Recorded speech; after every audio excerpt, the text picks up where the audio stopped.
The first meeting between us and Salford at St James's Park promises to be an exciting game on Saturday. Yeah, definitely. I think it was one of our better attendances early on in the season away from home. A fixture which grabs attention for whatever reasons, but certainly one which we're looking forward to this weekend. And hopefully we can get some fans through the turnstiles and supporting us. Yeah, you mentioned one of the biggest away attendances earlier in the season against Salford, and they come also with a bit of form as well, don't they? Yeah, look, they're a strong team, recruited well at the start of the season and recruited really well again in January, so probably a slightly different team to what we faced, was it, back in December. So we got to be aware of their threats, but also back ourselves in terms of what we've done at the park so far this season. Do you think they're more of a threat than they were back in December? I think they're always improving. If you sign good players, then you're going to be a better team off the back of it, and they've certainly done that. They're in a good position to be able to do that as well. So they've got nothing to lose in terms of what they're trying to get to this season. But it's certainly a game which we want to get back to ourselves and give ourselves a real identity. Second half we did that last weekend, but unfortunately we didn't quite do it enough in the first half. And it's a game and 3 points up for grabs, and an opportunity the players should relish, having got themselves into this great position in the table. Yeah, definitely. Still 9 games to go. Still a lot of football to come. A lot of things to happen in the next few days, let alone the next few weeks in terms of what's going on worldwide as well. So it'll be an interesting time, but we're still in a good position, and we keep on saying it in almost every interview. I try and reiterate how important it is to enjoy these moments, and pressure's pressure. We're under no illusions that we are under pressure, because you want to keep on picking up points. So we've not done that in our last 4 games. So we want to get back to ourselves. You mentioned what's happening worldwide.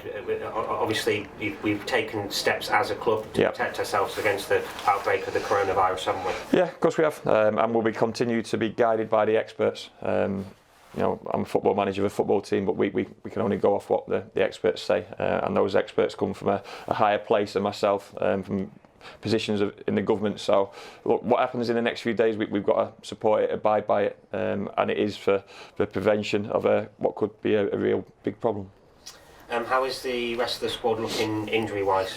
Not too bad. Look, we picked up it's strange because you have a 3 weeks training, you almost imagine that the group are going to be in a really good position. We've actually picked up a couple of knocks in training, a couple of dead legs, and then a couple of stiff backs, which is, it might be a change of surface, it might be a change of ground, it might be a little bit of travelling for the players.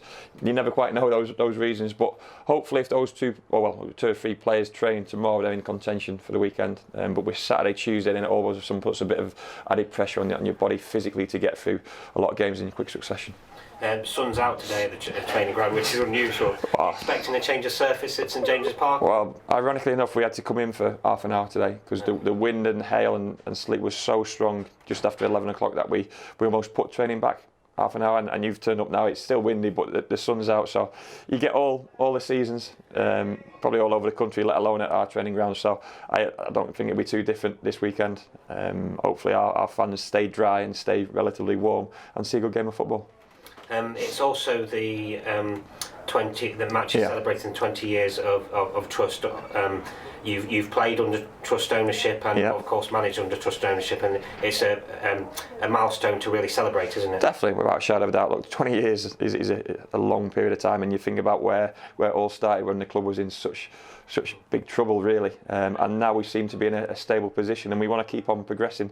The support which has been there in my time as manager from the trust has been huge, absolutely huge, and we felt it when I was a player as well. So the club's still moving in the right direction. We always talk about using the phrase we're never perfect, but we are really trying to do things right, and the trust has been led by good people as well.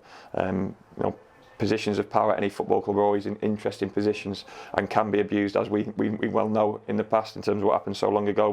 But it's interesting on the back of Flyby as well. It's been an interesting couple of weeks, a lot largely related to things away from football and away from the football pitch. So it's really interesting discussions a topic. Losing our sponsor, losing their business in the city, but ourselves continuing as a stable club in a difficult environment and a difficult climate is absolutely huge, and testament to the people who've been involved. Moving on to the Flyby collapse, we've and Tuesday's game, we've allowed Flybe staff to come in free to that game. It's a nice gesture for those who have suffered, isn't it? Yeah, definitely, and we'll support them any way we can. You know, we spoke about the start of the trust, and Flybe have been with us for a huge period of that time as well, and supported us through thick and thin. So it's times like this you find out about the character of certain places, and we feel we've got a good character within this football club, and we are making the right decisions. And Flybe staff or ex-Flybe staff will always be welcome at the park and the training ground as well. They must be going through a difficult time, a lot of uncertainty around not only the city but the country as well. So we've got to support each other through it.